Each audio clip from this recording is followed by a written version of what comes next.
انتهائی واجب الاحترام حضرات نن درس به زمونږ درس حدیث وی د ټولو اول بهترین انسان هغه دی چې امیر سے محترم تاسو ته بیان کړلا چې هغه د مرګ نه مخکې د آخرت تیاری وکړي. پیغمبر علیه الصلاۃ والسلام فرمایي الکیس من دان نفسه وعمل لما بعد الموت، بہترین انسان وہ ہے جو مرنے سے پہلے پہلے موت کی تیاری کرے. او قمقل انسان هغه وي چې هغه ګناهونه هم کوي او بیا دا وایي چې الله رب العزت غفور او رحیم ذات دی. نو محترم یاد ولرئ کم انسانانو هم په دین اسلام باندې عمل کړی وي، کوم انسانانو هم دا قرآن مجید او د پیغمبر علیه الصلاۃ والسلام احادیث په دې باندې عمل کړی وي، دغه انسانان په دنیا او په آخرت کې کامیاب وي. د دې یو مثال به دا واخلو چې مکه مکرمه مخکې زمانه کې داسې وو چې د دې خلکو سره بچا تعلقات نه ساتل او دغه خار سره بچا تجارت نه کول او دغه خلکو ته انسانانو په ځای خلکو شیطانان ویل، دا خبره هم صحیح وه. ولی هغه کې درندگی و، هغه کې زناورتوب و، هغه خلکو کې انسانیت نه و، هغه کې د کشرانو باندې شفقت او د مشرانو عزت نه و، هغه کې د مور او د خور تمیز نه و او په زنانو باندې رحم نه و. نو چې کله پیغمبر علیه الصلاۃ والسلام قرآن مجید هغه خلکو ته وښودله او احادیث نبوي هغه خلکو زده کړله، د هغه خلکو ژوند دومره بدل شوله چې هغه خلکو نه صحابه کرام جوړ شوله او بیا هغه خار مکه مکرمه او مدینه منوره نن سبا د دنیا د ټول خارونو نه بهترین خار وګرځیدله. د دې وجه سوا هغه خلکو دین اسلام باندې عمل وکړله. او بیا محترم دا هم یاد ولرئ چې دین اسلام باندې عمل کول د ټولو نه اولنی عمل دین اسلام باندې سوي چې د پیغمبر علیه الصلاۃ والسلام طریقه اپناو کی. او چې کله پیغمبر علیه الصلاۃ والسلام طریقه چا هم اپناو کړله، دغه خلکو د زړونو نه اول خدا بے شرمی دا بوزي، دی به دین په کارونو کې به شرم نه کوي. دغه خلکو کې به غیرت پیدا کیږي. دریم دغه خلکو کې به حیا پیدا کیږي. څلورم دغه خلکو ایمان به مضبوطیږي. پنځم دغه خلک په دنیا کې کامیابیږي. او موږ نن سبا مسلمانان دا ډیر زیات پریشان وي، هر انسان پریشان وي. د دې اصل وجه څه ده چې مسلمان د دنیا د پاره د خپل یو څو ورځې زندگی د پاره د پیغمبر علیه الصلاۃ والسلام طریقه هېره کړې ده او د پیغمبر علیه الصلاۃ والسلام طریقه باندې عمل کول دا ډیر زیات قرباني غواړي. لکه ګوره یو صحابي هغه حبشي، د حبشیانو دا ویښته دا عموما واړه وي او دغه ویښتان چې کله هغه ګمنځوي ویښتان د دوه طرفونو ته چې کله اړي نو دا نه اړولې کیږي، واړه کلک کلک ویښتان وي. نو پیغمبر علیه الصلاۃ والسلام چې کله دغه ویښتان مبارک منګس کوله نو دغه مس کې به داسې کرله او لاره به جوړېدله، دوه طرفونو ته چې کله ویښتان واچو. خبرو ته مو سوچ شته؟ نو کله چې دغه صحابي وکتل چې پیغمبر علیه الصلاۃ والسلام طریقه دا ده چې دو طرفو ته ویښته اړې او په ویښتانو کې لاره جوړیږي، دې صحابي کوشش وکړله د دې ویښتان دو طرفونو ته نه برابرېدل او دې کې لاره نه جوړېدله. نو دغه صحابي پیغمبر سره او د پیغمبر دغه سنت او دغه ویښتانو دغه طریقه او دغه سټایل سره دومره مینه محبت کوله چې دغه صحابي دی یو وسپنه ګرمه کړله او چې کله وسپنه ګرم شوله هغه داسې سر باندې داسې راښکودله په دغه ویښتانو کې یو لاره جوړه کړله. سم په چغ وایي سبحان الله. چې کله یو خبره واوري سبحان الله وایي د سره ایمان تازه کیږي. په چغ وایي سبحان الله. دغه شانتي دا شرم ځان نه لري کوي. او نن سبا مونږ څنګه چل کوو چې کم طریقه الله پاک مونږ ته راکړي بغیر د مهنت او د کوشش نه د پیغمبر په طریقه هغه مونږ خود به خود لري کو. او بیا دویم واقعا یو صحابي ابن عمر رضی الله تعالی عنہ هغه د مدینه منوره نه مکه مکرمه طرف ته به سفر کوله. نو په دې سفر دوران کې هغه قافله ودروله، سورلی ودروله، خپل د سورلی نه کوز شو او یو طرف ته لاړو او قضیه حاجت په شکل باندې کېناستله. چې واپس راغی هغه قضای حاجت ونه کړله وړ میتیازي دای ونه کړله بولی ونه کړله چې کله واپس راغی نور ملګری ورته وای چې اے ابن عمر تا ته خو د قضای حاجت ضرورت نو ته ولې ودرېدله قافله دې هم ایثاره کړله او لاړې هلته کېناستې واپس راغی او دغه قضای حاجت دې پوره نه کړله ابن عمر رضی الله تعالی عنہ فرمایي وای زه یو ورځ پیغمبر علیه الصلاۃ والسلام سره په دغه لار باندې روانم پیغمبر علیه الصلاۃ والسلام دغه قضای حاجت وکړه او زه چې کله په دې لار باندې تیریږم او زه د پیغمبر په طریقه باندې عمل نکوم دا ماته مناسب نه ښکاري اگر کما ته واړه بول یا ماته د قضای حاجت ضرورت نه لیکن د پیغمبر په دغه سنت او د پیغمبر په دغه طریقه باندې ما عمل کوله او دې ته مینه ویلې شي او بیا حضرت حذیفه رضی الله تعالی عنہ دا فاتح د ایران نن سبا زمونږ دغه علاقه کې باز کسان به وي لږ مالدار بشي پټي به خرڅ کی او بس بیا به غوړ غټ سټایلونه وکي په ګیرو په وختانو کې به سټایلونه کړي وي او لوی لوی ځان به یو افلاطون جوړ کړي وي او چې لاس ملاوي در سره دغه شین دوګتی به در سره ملاو کی وای دا خو زما شان سره مناسب نه دي ستا شان د هغه فاتح ایران چې کله حضرت حذیفه رضی الله تعالی عنہ په ایران باندې حمله وکړه د حمله نه پس دغه ایران دغه بادشاهانو دغه لوی خلکو دې ته د مذاکراتو د لپاره دعوت ورکړه دې چې کله روټه په ټیم کې درستخوان باندې ناشته او روټه خوري په دې ټیم کې دغه صحابي دغه نوړې یو نوړې خته ورځي د دسترخوان ته دغه صحابي واپس هغه نوړې راوچت کې خولې ته چې دې سره خوا کې نور ملګری وي دا ملګری ورته د اشاره وکي ورته اے حذیفه इसको न उठाओ دغه نوړې مو چتوا ته د سردارانو مخې ته ناشته ته د لوی خلکو مخې ته ناشته که چرته ته دغه نوړې دسترخوان نو چت کې او دا اخري دی به چې د دمر نادیده خلک دي چې نوړې هم ورځي واپس اوجته هغه خوري او دغه صحابي جواب سور کوي اترك سنت حبيبي لهؤلاء الحمقاء क्या मैं इन حمقا की वजह से अपने महबूब की सुन्नत को छोड़ दूं هغه صحابي هغه نوړې وشت کړل او په دې خوله کې واچول هغه نوړې وخوړله او مونږ څنګه چل کوو زمونږ خوراک د غیرو په طریقه زمونږ وبسکل د غیرو په طریقه زمونږ لباس د غیرو په طریقه زمونږ ناستا د غیرو په طریقه زمونږ وینا د غیرو په طریقه زمونږ په مسجد کې کېناستل دا هم په غیرو په طریقه زمونږ په مسجد کې عبادت کول دا هم د غیرو په طریقه باندې دي د غیرو طریقې نه مراد زما سره په مسجد کې فضول خبرې کول او مونږ چې کله راشو ګوره چې کم ایماندار سړی وي کم مسلمان سړی وي هغه به د الله کتاب او د پیغمبر په سنت باندې به عمل کوي او کوم کس چې د الله نافرمان وي د پیغمبر نافرمان وي د مسجد کې هم د الله د قانون او د پیغمبر د سنت او د پیغمبر د احادیث خیال بنا ساتي لکه ګوره مونږ څومره بيدینه خلک وګرځیدله دینداری صرف دانه چې موږ منځونه کوو ګوره دینداری دی ته چې پیغمبر درته دا کار وکړه ته حق شانتي وکي هغه کې خپل من پسندونه کې موږ څنګه چل وکړو دا مسجد جوړ شوی د عبادت لپاره وي موږ راشو دلته فضول خبري وکړو بهرحال د پیغمبر علیه الصلاۃ والسلام خبر می دا کوله چې کوم خلکو د پیغمبر علیه الصلاۃ والسلام په سنتو باندې عمل کړی وي دغه خلک کامیاب وي او کوم خلکو د پیغمبر د طریقې نه هټ کر د غیرو په طریقه باندې تک کړی وي دغه انسانان په دنیا او په آخرت کې تباہ او برباد وي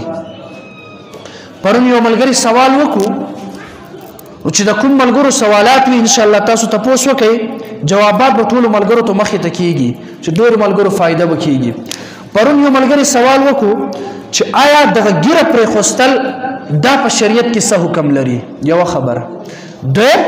دغه ګیرو کې سټایل کول دا څه حکم لري دریم دغه ګیری ته سپک کتل دا په شریعت کې څه حکم لري او د ټولو اولنې خبره تاسو یاد ولرئ محترمو د پیغمبر علیه الصلاۃ والسلام په سنتو باندې عقیده او ایمان لرل دا انسان باندې لازم او فرض وي لکه مسواک کول دا د پیغمبر سنت دی ته سنت ویل دغه انسان باندې فرض دی او بیا په دغه باز سنتونه داسې وي چې په دغه سنتو باندې عمل کول په انسان باندې لازم او واجب وي لکه ګیره پرې خوستل دا په انسانانو باندې واجب وي لکه مثال په تور باندې یو انسان چې کله وایي چې زه مسلمان یم د مسلمانانو لپاره د ټولو نه اولنې غټ ثبوت شوی چې د دې دغه چهره او د دې دغه صورت د پیغمبر په طریقه باندې به برابر وي ما تاسو ته وی حضرت حذیفه رضی الله تعالی عنہ هغه د کافرانو مخې ته د پیغمبر یو ورکوټ سنت نه پرېږدي په هغه عمل کوي او مسلمان نن خپل دنیا کې خپل ځان خسته کولو لپاره یا خپل ځان مالغه حسابولو لپاره جدید ټکنالوژي دور د خپل ځان دسي خخه حسابولو لپاره یو انسان د پیغمبر سنت پرېږدي د دې په دغه خبره باندې غور وکړي چې کله د صلح حدیبیه موقع په دې ټیم کې د مسلمانانو یو نماینده حضرت عثمان رضی الله تعالی عنہ پیغمبر علیه الصلاۃ والسلام هغه مقرر کړل او هغه ته وی چې لار ش کافرانو سره مذاکراتو د پاره هغه سره خبرو د پاره عثمان رضی الله تعالی عنہ لاړو چې کله عثمان رضی الله تعالی عنہ لاړو د شپه خپل ترزو سره وکړه نو سحر د کافرانو سره خبرو لورتل مجلس ته ورغلل نو دغه ترزوی چې وکتل د عثمان رضی الله تعالی عنہ دغه پینسي لنګ دغه لنګ دغه گیټونه برو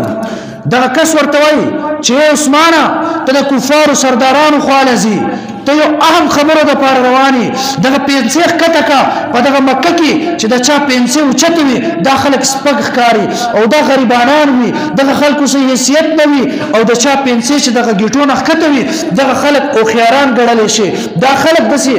غړ غړ حسابول شي او دغه خلکو عزت او قدر ډیر زیات وي نو چې تکله دغه کافرانو سره مذاکرات د پارزي دغه پینسي ښکته کا چې ستا خبرو کې وزن وي عثمان رضی الله تعالی عنہ ورته فرمایي چې هرگز نه زما د محبوب پنسه دغه گیټونه برو زدغه کافرانو د پاره دغه سنت نشم پرې خوستله دغه شان دغه پنسه برا او کافرانو مخې ته ځاګي سره خبره کوي محترمو دته ایمان ویل شي دیتا ایمان ویل شي بل یو اویس قرنی پیغمبر علیه الصلاۃ والسلام غاښ مبارک شهید کیږي چې کله هغه ته خبر ملاويږي چې د پیغمبر غاښ مبارک شهید شوی دی هغه د پیغمبر سره دومره مینه کوي چې خپل د خلینا دغه دې طرف ته دغه برنی او غاښ وستلا بیا سوچ کوي چې آیا ما خو برنی غاښ وستلا سپته لګي چې د پیغمبر دغه لاندنی غاښ شهید شوی وي د لاندنی هم غاښ وستلا په زورونو باندې بیا سوچ کوي چې آیا د پیغمبر دې طرف ته غاښ شهید شوی دی دې طرف نه وستلا بیا سوچ کوي چې دې طرف ته لاندې طرف نه غاښ شهید شوی وي دغه شان دي هغه د ټول خله دغه غاښونه مکمل وستلا دي ته مين ویلې شي او زما استامینه بسوي حالانکه پیغمبر خو مونږ ته دا فرمایي لا يؤمن احدكم حتى اكون احب اليه من والده وولده والناس اجمعين तुम में से तब तक कोई कामिल मोमिन नहीं बन सकता जब तक वो अपने आप से अपने बाप से अपने माँ से अपने बीवी बच्चों से और दुनिया के तमाम लोगों से ज्यादा इश्क और मोहब्बत पैगंबर के साथ न करे वो मोमिन नहीं बन सकता वो जन्नत का हकदार नहीं बन सकता अब बताओ हम में से कौन पैगंबर का आशिक है और कौन जन्नत का हकदार होगा चेहरा पैगंबर के तरीके से हटकर हाँ उठना बैठना पैगंबर के तरीके से हटकर फिर भी हम कहेंगे कि हम जन्नत में जाएंगे امیر صاحب تاسو ته وی کنه چې پیغمبر علیه الصلاۃ والسلام فرمایي چې بهترین انسان هغه دی چې د مرګ نه مخکې تیاری وکړي او کمقل انسان هغه دی چې پیغمبر طریقه هم پرېږدي ګناهونه هم کوي او دا خبره هم کوي چې الله پاک مهربان ذات دی او دا جهنم د چا لپاره جوړ دی دې ته به څوک ځي هغه خلک به څوک چې د پیغمبر طریقې نه هټ کر رواني او بیا دا هم یاد ولرئ چې کله یو انسان کني ګارانټي سره تاسو لا چیلنج سره دا خبره تاسو له چیلنج سره وایم چې کم یو انسان مرشي او دې د پیغمبر په سنت عمل نه کولا دې پیغمبر دغه طریقو ته سپک کتلا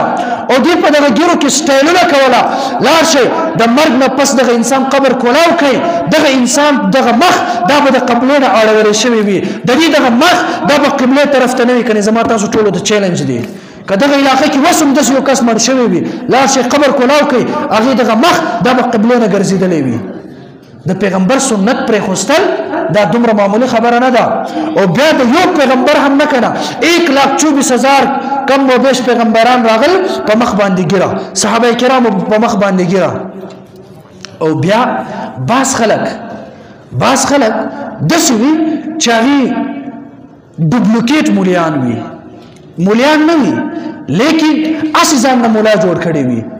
د چا مخې ته حق خبر نشي کولی یو انسان چې هغې سره نږدې تعلق وي هغې د خیال ساتلو په وجه باندې هغې ته خبر نشي کولی او بیا بعضې کسان دلته راغې ما نه تپوس وکوي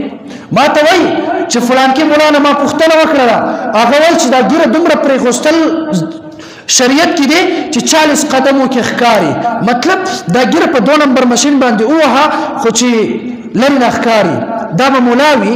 دا مولا نه دا غټ شیطان به وي او دا په خپله غټ ګمراه انسان دی چې خلکو ته دا درس ورکوي چې پیغمبر علیه الصلاة والسلام دغه ګیره کړ پیغمبر علیه الصلاة والسلام دغه سنت دا دومره پرېږدی چې دغه 40 قدمو باندې ښکاري او بیا بل یو کس وایي یو مولا راته وایي چې ګیره مه پرېږده خیر دی منځونه وکړه ځکه چې دا پوره اسلام خو په ګیره کې نشته که نه دا به هم لا څه خبره وي تاسو ته دا ګیره دا معمولي ښکاري دا تاسو ته صرف یې فضول کار ښکاري نعوذ بالله کم یو کس دغه ګیره وخروله او دې نه پس شیشې ته وکتله او په خپل زړه کې هم دا ووي چې دغه ګیره خرنه سره زه ښایسته ښکاره شومه دغه انسان دا کافر کېږي او اسلام د دایرې نه وځي محترمو او مونږ څنګه چل کوو منځونه کوو په دغه مخ باندې به مونږ بلیډونه راکاږو دا زمونږ ایمان دی دا زمونږ دین دی هغه شاعر فرمایي اگر दाढ़ी के रखने से ये चेहरा बदनुमा लगता अगर दाढ़ी के रखने से ये चेहरा बदनुमा लगता तो फिर दाढ़ी मेरी महबूब की सुन्नत नहीं बनती सन पचा सुभान अल्लाह वही द पैगंबर इश्क چې د چا په زړه کې وي هغه ځان نه د یهودیانو په شان د شکل نه جوړوي مونږ صرف مسلمانان یو دغه مونیان غریبانان هم بس خیال کوي چې مړه زه به اوس دغه کاکا د دې ګیره خرولې ده زه دې ته دغه شان ګوته ونیسم دوی به ما نه خفه شي سلزله ته خفه شه دا زړه دې وچوېستا ته چې زما د پیغمبر په دغه سینو باندې زما د پیغمبر دغه سنتو باندې چې دغه خنجرې راکاږي نو ستا څه حیثیت دی چې زه درته د قدر او احترام په نظر وګورم او بیا دغه اعمال د پیغمبر علیه الصلاة والسلام مخې ته په دغه قبر کې پیش کیږي او مسلمانه چې زه دغه مخ باندې دغه ګیرې نه پرېږدم دغه بلیل راکاږم پیغمبر علیه الصلاة والسلام سره دغه عمل پیش شي پیغمبر علیه الصلاة والسلام دوی به څومره خفه کیږي هغه په دغه قبر کې څومره پریشان به وي چې دا زما هغه امت دی چې دې دپاره قیامت پر ورځ باندې به هم زه امتي ناره لګوم او دغه امت زما دغه یو سنت نه پرېږدي دا هم مسلمانی وي او بیا پیغمبر علیه الصلاة والسلام څه فرمایي نن زما او ستا په دغه زړه کې ایمان نشته ایمان دې ته ویلی شي چې کله زه د پیغمبر یو خبره واورم او په دې باندې عمل وکړم او بیا دغه مشرانو ته هم وایم اے مولا ځان ته هم وایم چې کله زما کشر ورور دغه سنتو باندې عمل نه کوي زما دغه مولاتوب دا هیڅ فایده نه لري زما په کور کې یو کس د پیغمبر په سنت باندې عمل نه کوي او زه هغه نشم منع کولی زما دغه مولاتوب دا هیڅ فایده نه کوي او بیا تبلیغي امیرانو چې ستا په کورونو کې کوم یو کس د سنتو باندې عمل نه کوي دغه تبلیغ اول دغه خلکو دپاره وي او بیا ته چې 5 وخته منځونه کوي دغه منځونو نه مخکې ای امیر صاحب تسبیح دې په لاس کې اغستې وي سبحان الله سبحان الله سبحان الله او په لاره روان وي لوی افلاطون دې ځان نه جوړ کړی وي او چې کله خبرې کې د خلکو جرګې کوي لیکن دغلته خپل کور کې خپل بچي سره جرګه نشي کولی چې ستا بچي د پیغمبر دغه سنتو جنازه وایستله د پیغمبر دغه سنتو پورې مسخرې او ټوخې کوي دغه ته نشي منې کولی او بیا ستا دا منځونه به ما او تا ته څه فایده کوي یو کس خو داسې وي چې هغه کافر وي لکه د حضرت نوح علیه الصلاة والسلام بچه کافر وکنه نو بیا لازم نه دی چې هغه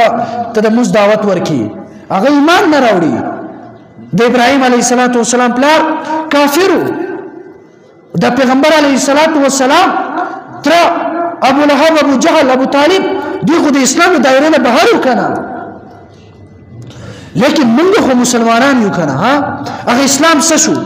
زما ستا پښتو غیرت څه شو نن ما او تا نور پرېږدئ که نه مونږ دومره غیرتي خلک یو زمونږ غیرت څومره دی زه کله کله دلته د قرآن او د حدیث مطابق یو خبره وکړم بهر 3 کسان ماته څه وایي چې دا خبره تا د کلامیانو د رواج خلاف وکړله څوک به خفه شي غیرت خو زمونږ دومره دی او بیا دا مونږ چېرته هم ونه ویله چې انسانه ته د پیغمبر د سنتو جنازې وباسې پیغمبر درنه خفه کېږي ابوبکر عمر عثمان علي درنه خفه کېږي الله رب العزت درنه خفه کېږي دې عمل نه ته منع شه دا مونږ نه کوو بس مونږ اسلام او دین صرف په دغه منځ او پروژو کې لیدلی دی محترمو دا هم یاد ولرئ زمونږ یو لوی مفتی صاحب هغې به دا عادت و ډېر لوی مفتی به و چې کله بېګیري سړی لاړو هغې سره به لاس میلاول نو هغې به ورسره لاس هم نه میلاول وایي ته فاسق و فاجر یې ته ما ته اوس راځي دواړه لاس میلاوئ زما دومره احترام کوي زما په سر باندې د پیغمبر دستار دی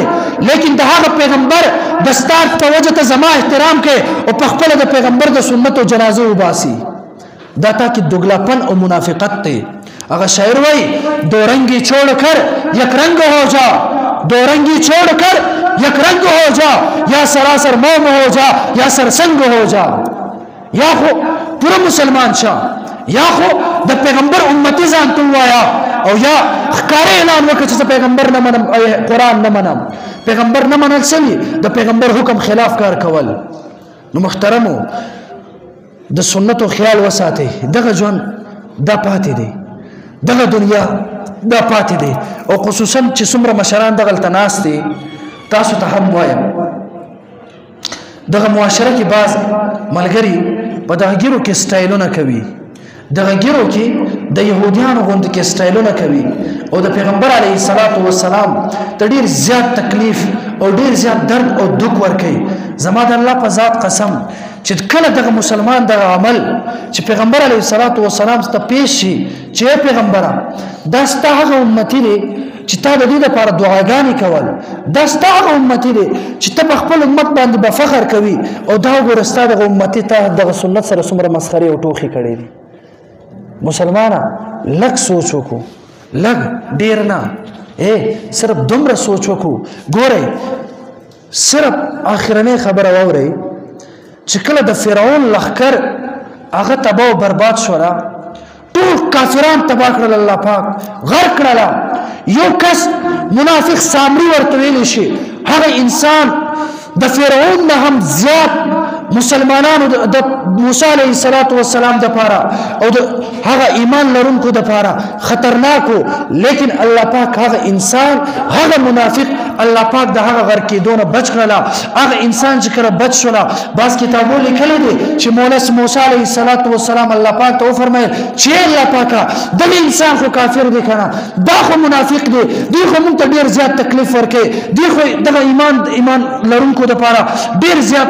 نقصان ده دی دغه انسان دی ولې بچ کړله الله ورته فرمایي چې موسی دا مې دې لپاره بچ کړله چې دی دغه اگر که دا کافر دی لیکن د دې دغه شکل او صورت دا ستا په طریقه باندې دی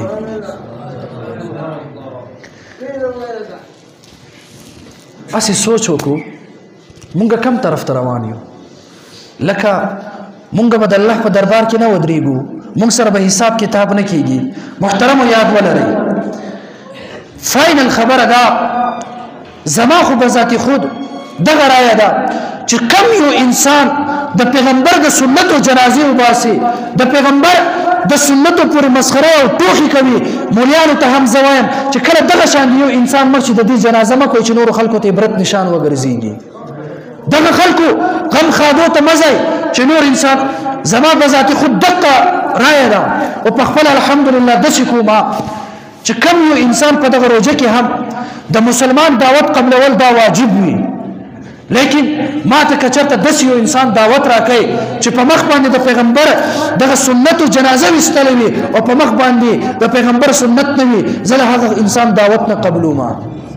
چې کله څومره خلک دلته وي دغه شان د خلکو سره مونږ لږ سختي وکړو دغه خلکو سره مونږ تعلق ختم کړو نو دا خلک خود به خود ټیک شي نو دغه مشرانو ته درخواست دی که ستا بچی نه وي کاکا ستا بچی نه وي ستا نه وي داسې چل به وکئ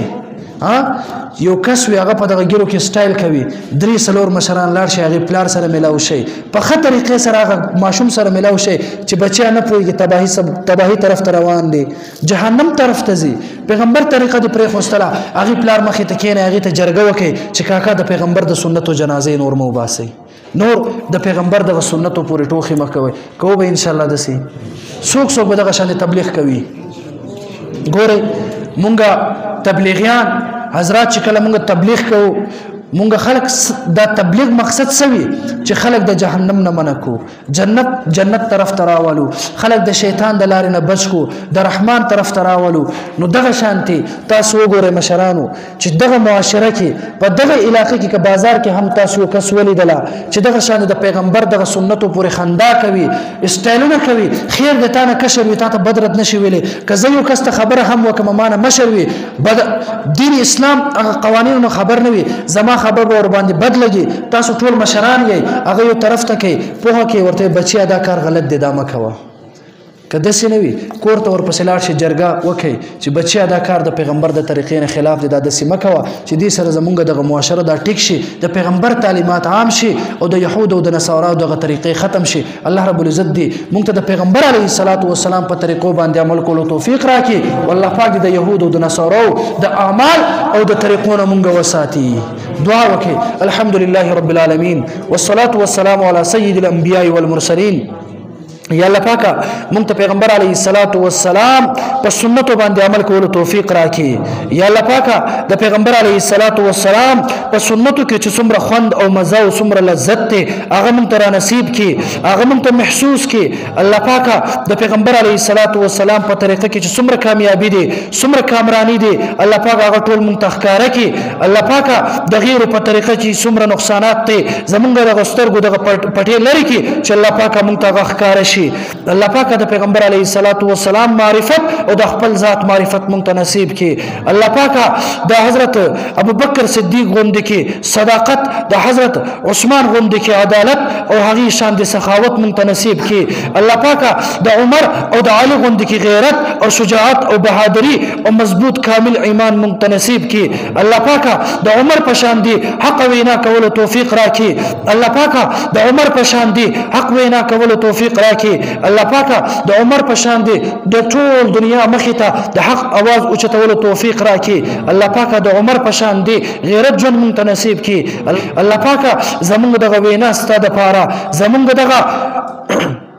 ټول اعمال ستاسو لپاره زمونږ دغه ژوند ستاسو لپاره وفوض امري الى الله الله پاک مونږ خپل دغه ژوند ته سپارو چې څنګه ستاسو خو الله پاک څنګه ته مونږ رضا کیږي الله پاک په هغه لار باندې مونږ روان کړي